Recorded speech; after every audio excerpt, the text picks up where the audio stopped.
ఇద్దరు సీనియర్ ఎమ్మెల్యేలు ఆధారాలతో సహా మాట్లాడిన తర్వాత ఇంకా కూడా ఏ రకంగా బుకాయిస్తారయ్యా మీరు?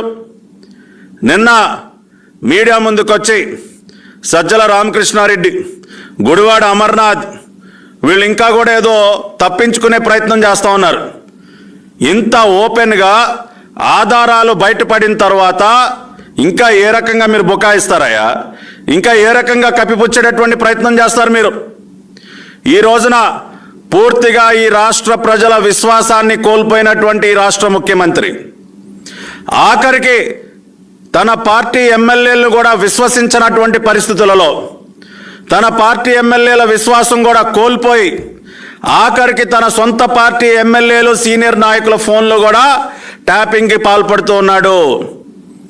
ఇవాళ ఒక పిరికి పందగా మారిపోయినటువంటి రాష్ట్ర ముఖ్యమంత్రి తాడేపల్లి ప్యాలెస్లో కూర్చుని తన నీడని కూడా తాను నమ్మలేనటువంటి పరిస్థితిలో ఉన్నటువంటి ఈ పులివెందల పిల్లి ఈ రకమైనటువంటి అనైతిక కార్యక్రమాలకి పాల్పడుతూ ఉన్నాడు. చట్ట వ్యతిరేక కార్యక్రమాలకి పాల్పడుతూ ఉన్నాడు. రాజ్యాంగ వ్యతిరేక కార్యక్రమాలకి పాల్పడుతూ ఉన్నాడు. దీనికి ఏమి జవాబు చెప్తాడని మేము తెలుగుదేశం పార్టీ పక్షాన డిమాండ్ చేస్తూ ఉన్నాం. మొన్న మధ్య ఒక బహిరంగ సభలో మాట్లాడుతూ ఉన్నాడు జగన్ రెడ్డి. సింహం సింగిల్గానే వస్తుంది, నేను చాలా సాహసవంతుణ్ణి, చాలా ధైర్యవంతుణ్ణి అని చాలా గొప్ప గొప్ప డైలాగులు మాట్లాడాడు ఈ పులివెందుల పిల్లి. మిస్టర్ జగన్ రెడ్డి, తమరు సింహం కాదు సార్, తమరు పిల్లి, లేదంటే ఇంకా అంతకంటే తక్కువగానే మనం ఊహించుకోవాల్సినటువంటి పరిస్థితి. ఎందుకంటే ధైర్యం లేనటువంటి వ్యక్తులు, ప్రజలపైన విశ్వాసం లేనటువంటి వ్యక్తులు ఈ రకమైనటువంటి ఫోన్ ట్యాపింగ్లకి, ఇటువంటి అనైతిక కార్యక్రమాలకి పాల్పడతారు. తన నాయకత్వం పట్ల నమ్మకం కలిగినటువంటి వ్యక్తులు, ప్రజలపైన నమ్మకం కలిగినటువంటి వ్యక్తులు, రాజ్యాంగం పైన చట్టాలపైన నమ్మకం కలిగినటువంటి వ్యక్తులు ఇటువంటి రాజ్యాంగ వ్యతిరేకమైనటువంటి కార్యక్రమాలు, ఫోన్ ట్యాపింగ్లకి పాల్పడరు. కాబట్టి వాళ్ళు అన్ని రకాలుగా ఒక పిల్లిలాగా, ఒక పిరికి పందలాగా మారిపోయినటువంటి ఈ రాష్ట్ర ముఖ్యమంత్రి డైరెక్షన్లోనే ఇవాళ ఈ ఫోన్ ట్యాపింగ్ వ్యవహారం నడిచింది. మేము గతంలోనే కేంద్ర ప్రభుత్వం దృష్టికి కూడా ఈ వ్యవహారం మొత్తాన్ని కూడా తీసుకువెళ్ళటం జరిగింది. ఆగస్టు 17, 2020న స్వయంగా మా పార్టీ జాతీయ అధ్యక్షులు నారా చంద్రబాబు నాయుడు గారు గౌరవ దేశ ప్రధానమంత్రి నరేంద్ర మోడీ గారి దృష్టికి ఈ ఫోన్ ట్యాపింగ్ వ్యవహారాన్ని తీసుకువెళ్లారు.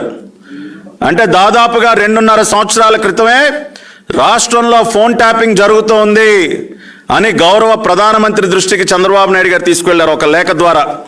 ఆ లేఖలో ఆయన చాలా స్పష్టంగా ఈ రాష్ట్ర ప్రభుత్వం ఇండియన్ టెలిగ్రాఫ్ యాక్ట్ సెక్షన్ 52ని, ఇన్ఫర్మేషన్ టెక్నాలజీ యాక్ట్ సెక్షన్ 69ని ఉల్లంఘిస్తున్నట్టు, అదేవిధంగా ఆర్టికల్ 19 అండ్ ఆర్టికల్ 21 రాజ్యాంగంలో ఉన్నటువంటి ఈ 2 ఆర్టికల్స్ ఫండమెంటల్ రైట్స్ ఏవైతే ఉన్నాయో వాటిని ఉల్లంఘిస్తున్నట్టు, ఇల్లీగల్ సాఫ్ట్వేర్ కొనుగోలు చేసి ఈ ఫోన్ ట్యాపింగ్ వ్యవహారానికి పాల్పడుతున్నట్టు, ఆఖరికి lawyers, journalist, social activist, opposition party leaders, judiciary, third pillar of democracy అయినటువంటి జుడిషియరీని కూడా టార్గెట్ చేస్తున్నట్టు ఈ ఫోన్ ట్యాపింగ్ ద్వారా చాలా వివరంగా దేశ ప్రధాని నరేంద్ర మోడీ గారికి ఆగస్టు 17, 2020 లేఖ రాశారు.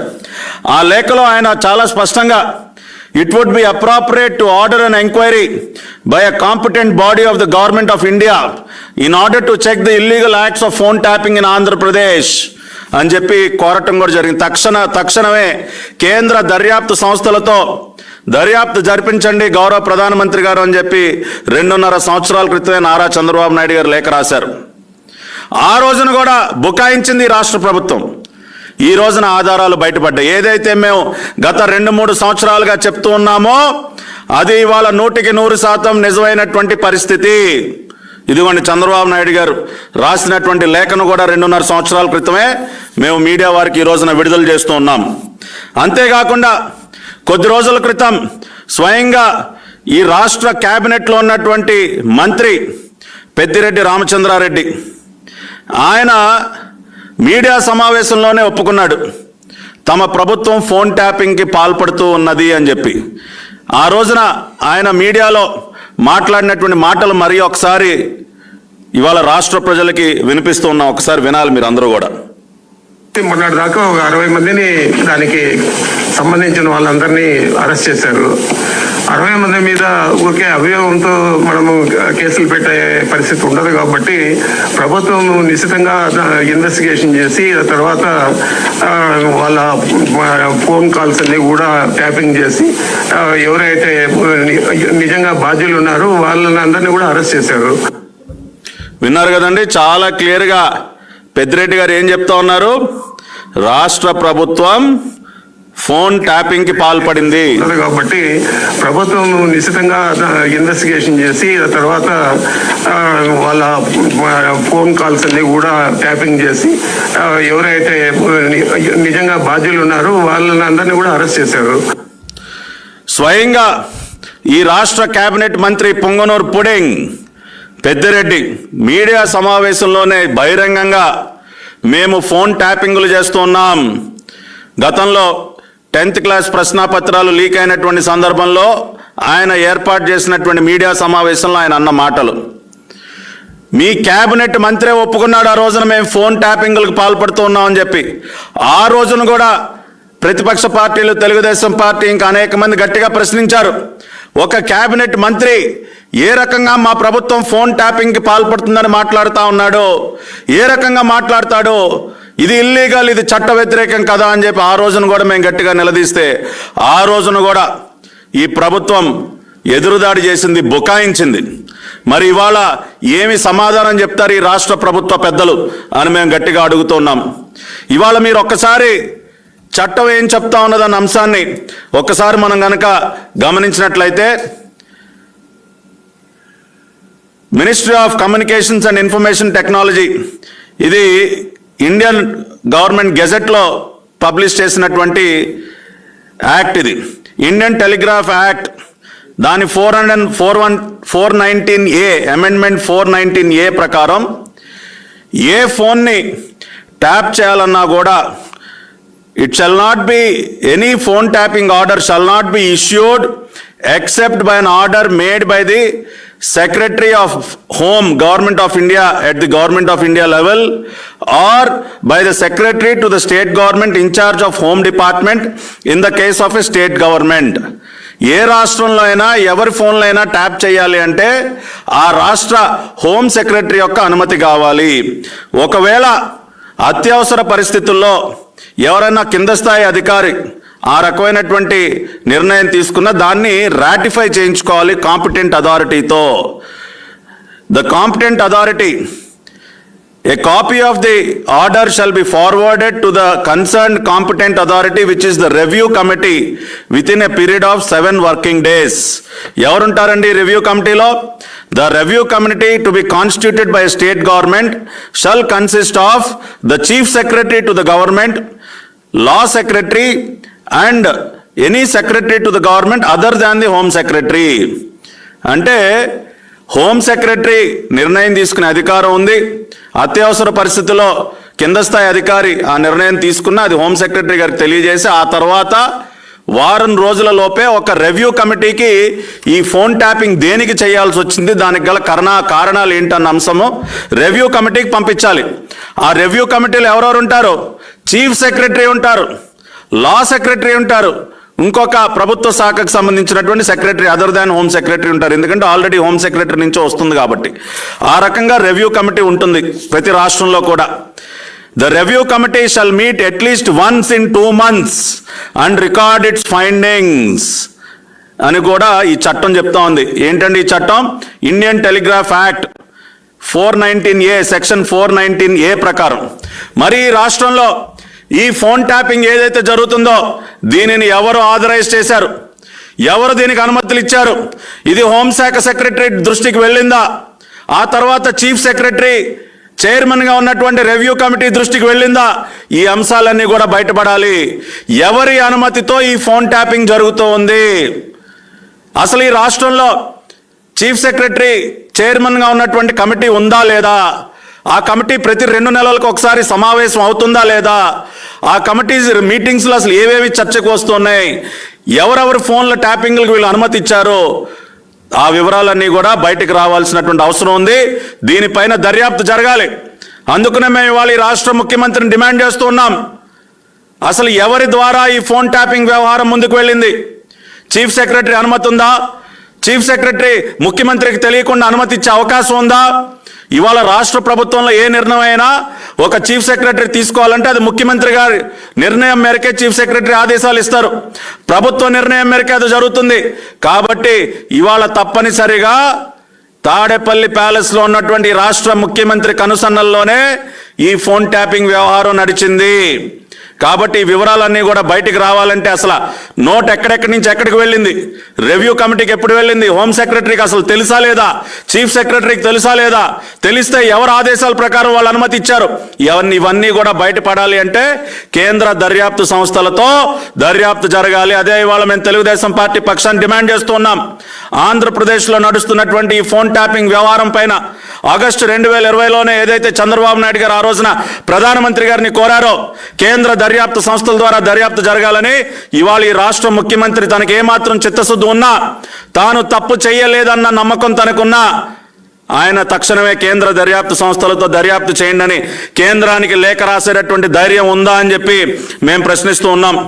అంతేకాకుండా గతంలో అసలు ఏమీ లేకపోయినా కూడా పెగసస్ సాఫ్ట్వేర్ ఏదో చంద్రబాబు నాయుడు గారి ప్రభుత్వం కొనేసింది, ఏదో ఫోన్ ట్యాపింగ్లు చేసేశారు అని చెప్పి అకారణంగా బురద జల్లారు.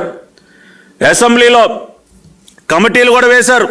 అసెంబ్లీలో చర్చకు పెట్టి దానిపైన కమిటీలు వేసి ఏమి సాధించారండి? ఏమీ లేకపోయినా కూడా ఆ రోజున పెగసస్ సాఫ్ట్వేర్ పేరు చెప్పి మా పైన నిరాధారమైనటువంటి ఆరోపణలు చేశారు, బురద జల్లారు. ఇప్పటి వరకు ఏది కూడా రుజువు చేయలేకపోయారు. ఎందుకంటే ఆ రోజున ఎటువంటి సాఫ్ట్వేర్ కొనుగోలు చేయలేదు. కేంద్ర ప్రభుత్వం కూడా చెప్పింది పెగసస్ సాఫ్ట్వేర్ అనేది దేశంలో ఏ రాష్ట్రం కూడా కొనలేదు అని చెప్పి. మరి ఇవాళ ఏమి సమాధానం చెప్తారు? ఆధారాలతో సహా ఫోన్ ట్యాపింగ్ బయటపడిన తర్వాత ఇవాళ మీరు ఏమి జవాబు చెప్తారని కూడా మేము ఇవాళ ఈ రాష్ట్ర ప్రభుత్వాన్ని డిమాండ్ చేస్తున్నాం. ఇవాళ ఏం చెప్తా ఉన్నాయి, చట్టాలు ఏం చెప్తా ఉన్నాయి? ఇవాళ section 5(2) of Indian telegraph act ఏం చెప్తా ఉంది?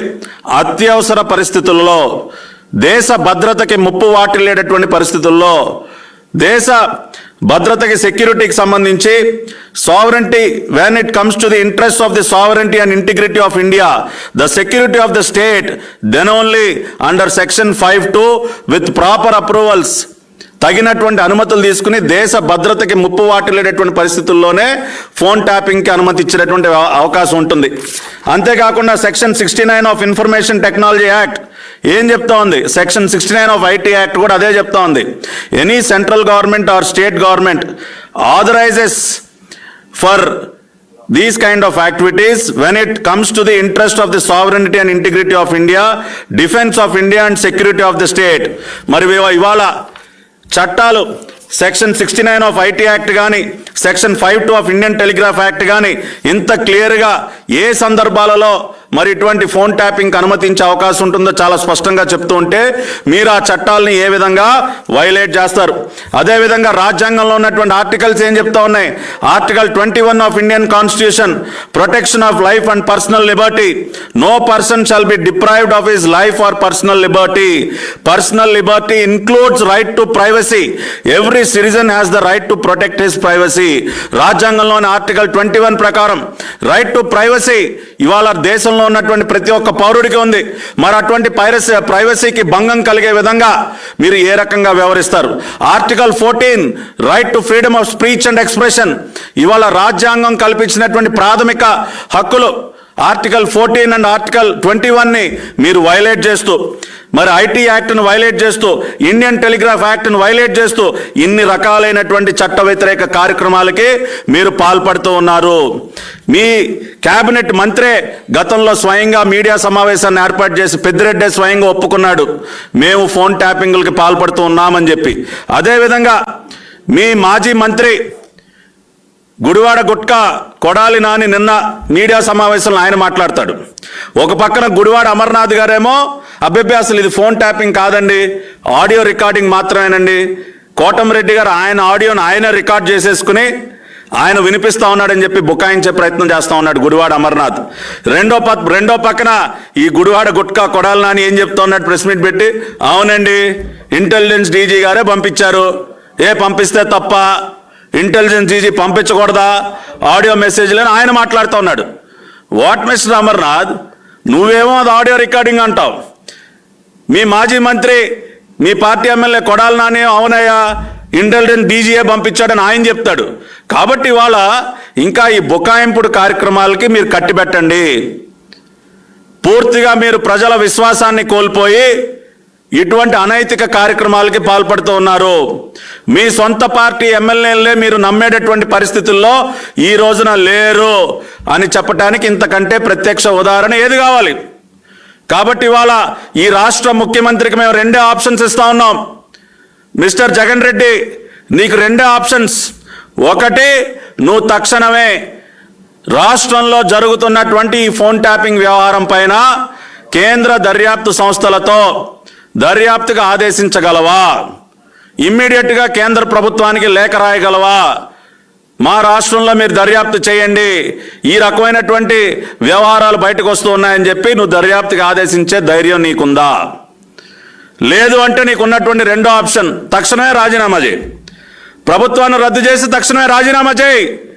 నువ్వు గనక దర్యాప్తుకి ఆదేశించకపోతే నువ్వు తప్పు చేసినట్టే భావిస్తారు ప్రజలందరూ కూడా. ఒక రాష్ట్ర ముఖ్యమంత్రి హోదాలో ఉండి ఈ రకమైనటువంటి రాజ్యాంగ వ్యతిరేక చట్ట వ్యతిరేక కార్యక్రమాలకి పాల్పడటం అది చాలా ఘోరమైనటువంటి నేరం. గతంలో చరిత్రలో రామకృష్ణ హెగ్డే కర్ణాటక ముఖ్యమంత్రిగా ఉన్నటువంటి సందర్భంలో ఇటువంటి ఫోన్ ట్యాపింగ్ వ్యవహారంలోనే ఆయన తన పదవికి రాజీనామా చేసి తప్పుకున్నాడు.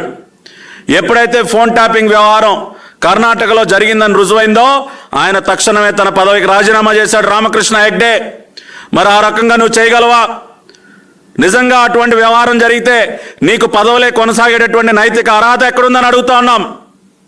కాబట్టి తక్షణమే నువ్వు దర్యాప్తుకైనా ఆదేశించాలి, లేదంటే నీ పదవికైనా రాజీనామా చేయాలి.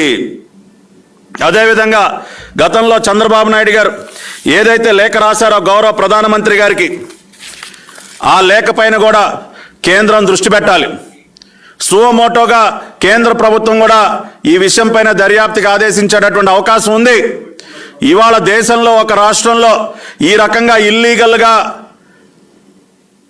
అనాథరైజ్డ్ స్పై సాఫ్ట్వేర్ ద్వారా ఈ రకమైనటువంటి ఫోన్ ట్యాపింగ్లు జరుగుతున్నప్పుడు కేంద్ర ప్రభుత్వం కూడా తానంతట తాను చర్యలు తీసుకునేటటువంటి అవకాశం కూడా ఉంది. గతంలోనే మేము ఆ రకంగా గౌరవ ప్రధానమంత్రి గారిని ఆగస్టు 17, 2020 కోరటం జరిగింది. కాబట్టి కేంద్ర హోంశాఖ కూడా దీనిపైన దృష్టి పెట్టాలి. ఆంధ్రప్రదేశ్లో అసలు ఏం జరుగుతూ ఉంది, ఎవరెవరి ఫోన్లో ట్యాప్ చేస్తూ ఉన్నారు, ఫోన్ ట్యాపింగ్లకు పాల్పడి వారి ప్రాణాలకు కూడా ముప్పు తీసుకొచ్చేటటువంటి ప్రయత్నం చేస్తూ ఉన్నారు. ఇవాళ ఆఖరికి నేను వాడేటటువంటి ఈ ఫోన్ కూడా ట్యాపింగ్లోనే ఉంటుంది, అనుమానమే లేదు దానిలో. ఇవాళ పట్టాభి ఎక్కడి నుంచి ఎక్కడికి ఏ టైంకి వెళ్తా ఉన్నాడు, గతంలో 2-3 సార్లు నా పైన దాడి జరిగిందంటే నా మూమెంట్స్ తెలుసుకునే, నేను ఏ సమయానికి ఇంట్లో నుంచి బయలుదేరుతా ఉన్నానో, ఎక్కడి నుంచి ఎక్కడికి వెళ్తా ఉన్నానో మన ఫోన్ ద్వారా ఈజీగా తెలుసుకోవచ్చు కదా. ఇవాళ నేను ఆఫీస్కి బయలుదేరుతా ఉన్నానంటే చెప్తాం ఆఫీస్లో ఉన్నటువంటి స్టాఫ్కి, ఇదిగో పలానా టైంకి వస్తూ ఉన్నా, పలానా టైంకి నాకు ప్రెస్ మీట్ పెడుతూ ఉన్నా, ఇవన్నీ కూడా ఫోన్ ద్వారా తెలియజేసేటటువంటి విషయాలు. అవి తెలుసుకుంటారు. ఇదిగో ఈ సమయానికి నేను ఇంటి నుంచి బయటకు వస్తూ ఉన్నాడు, ఆఫీస్కి వెళుతూ ఉన్నాడు, కాబట్టి దారిలో ఎక్కడో చోట బ్రహ్మాండంగా దాడి చేయొచ్చు, వాళ్ళని అంతమొదించవచ్చు. ఇవాళ వాళ్ళ పార్టీ ఎమ్మెల్యే ఆనం రామనారాయణ రెడ్డి గారు కూడా చెప్తూ ఉన్నారు, నా ప్రాణానికి ముప్పు ఉందని చెప్తూ ఉన్నారు ఆయన. కోటమిరెడ్డి చెప్తూ ఉన్నాడు ఆధారాలతో సహా. కాబట్టి ఇంకా కూడా ఈ బుకాయింపుడిని కట్టిబెట్టి బుకాయించకుండా ఇన్ని ఆధారాలు బయటపడిన తర్వాత తక్షణమే దర్యాప్తు జరగాలి. ఎవరి ఆదేశాలతో ఇదంతా జరిగింది, ఒక ఆడిట్ జరగాలి. అసలు హోమ్ సెక్రటరీకి తెలుసా లేదా, చీఫ్ సెక్రటరీకి తెలుసా లేదా? సెక్షన్ 419A ప్రకారం హోమ్ సెక్రటరీకి, చీఫ్ సెక్రటరీకి, లా సెక్రటరీకి ఫోన్ ట్యాపింగ్ వ్యవహారం వాళ్ళ దృష్టికి వెళ్ళి తీరాలి. వాళ్ళ ఒక అనుమతి ఉండాలి. ఇవాళ ఒక చీఫ్ సెక్రటరీ అనుమతి ఇస్తే దానికి ముఖ్యమంత్రి దగ్గర నుంచి ఆదేశాలు రావాలి. కాబట్టి ఇవన్నీ అసలు ఎట్లా జరిగాయి, ఎక్కడి నుంచి మొదలైంది, ఎవరెవరు దీనిలో ఇన్వాల్వ్ అయి ఉన్నారు, ఇవన్నీ కూడా బయటపడాలి. ఇవాళ రిటర్న్ ఆర్డర్స్ ద్వారానే జరుగుతుంది, ఇదేమీ ఓరల్ ఆర్డర్స్ ద్వారా జరిగే వ్యవహారం కాదు. ఫైల్ రన్ అవుతుంది. కాబట్టి దీనిపైన ఆడిట్ జరగాలి, దర్యాప్తు జరగాలి. అదేవిధంగా ఈ స్పై సాఫ్ట్వేర్ ఏ సాఫ్ట్వేర్ కొన్నారు, ఎంతెంత పెట్టి కొన్నారు, ఎవరెవరికి డబ్బులు ఇచ్చారు, దానిపైన కూడా ఆడిట్ జరగాలి. ఇవాళ అది సిఏజీ ఆడిట్లో బయటపడుతుందా, ఇంకొక రకమైనటువంటి ఆడిట్లో బయటపడుతుంది. ఎందుకంటే ఇటువంటి అనాథరైజ్డ్ ఇల్లీగల్ సాఫ్ట్వేర్ కొన్ని కోట్ల రూపాయల ప్రజాధనాన్ని వెచ్చించి వీళ్ళు కొనుగోలు చేస్తున్నారన్న అనుమానాలు కూడా మాకున్నాయి. గతంలోనే మా పిఏసి చైర్మన్ పయ్యావుల కేశవ్ గారు ఆ రకమైనటువంటి ఆరోపణలు వారు కూడా ప్రశ్నించడం జరిగింది. ఈ స్పై సాఫ్ట్వేర్ కొనుగోళ్లకి ఎంతెంత డబ్బు వెచ్చిస్తున్నారు, దానిపైన కూడా ఆడిట్ జరగాలని చెప్పి మా పిఏసి చైర్మన్ పయ్యావుల కేశవ్ గారు కూడా గతంలోనే డిమాండ్ చేశారు. కాబట్టి ఈ వ్యవహారాలన్నిటిపైన కూడా తక్షణమే లోతైన దర్యాప్తు జరగాలి. ఆ రకమైనటువంటి ఆదేశాలు ఈ రాష్ట్ర ముఖ్యమంత్రి ఇవ్వాలని కోరుకుంటూ మళ్ళీ ఒకసారి రాష్ట్ర ప్రజలందరికీ కూడా మరొకసారి విన్నవిస్తూ ఉన్నాం. అన్ని రకాలుగా మీ విశ్వాసాన్ని కోల్పోయినటువంటి ఈ పిరికి ముఖ్యమంత్రి ఈ రకంగా ఇటువంటి అనైతిక కార్యక్రమాలకు పాల్పడుతున్నాడు. ప్రతిపక్ష పార్టీల నాయకులకు కానివ్వండి, ఇంకా అనేక మంది నాయకుల యొక్క ప్రాణాలకి ముప్పు తెచ్చేటటువంటి ప్రయత్నాలు చేస్తూ ఉన్నాడు. రేపు ఎన్నికల్లో తాను గెలవబోనని తెలిసి ఇవాళ తన నీడను కూడా తాను నమ్మలేనటువంటి పరిస్థితుల్లో స్వయంగా తన పార్టీ ఎమ్మెల్యేల పైన కూడా ఈ రకమైనటువంటి నిఘా పెట్టి వాళ్ళని బెదిరింపులు గురి చేసే ప్రయత్నం చేస్తూ ఉన్నాడు. కాబట్టి ఇవన్నీ కూడా రాష్ట్ర ప్రజలందరూ కూడా దృష్టిలో ఉంచుకోవాలి. ఆధారాలతో సహా మేమన్నీ కూడా ఇవాళ చెప్తూ ఉన్నాం. కాబట్టి ఈ వివరాలన్నీ ఈ విషయాలన్నీ కూడా వారు గమనంలోకి తీసుకోవాలని చెప్పి కోరుకుంటూ ఈ రాష్ట్ర ముఖ్యమంత్రిని తక్షణమే ఎంక్వైరీకైనా ఆదేశించాలి, లేని పక్షంలో తన పదవికి రాజీనామా చేయాలని చెప్పి తెలుగుదేశం పార్టీ పక్షాన డిమాండ్ చేస్తూ సెలవు తీసుకుంటున్నాం. నమస్కారం.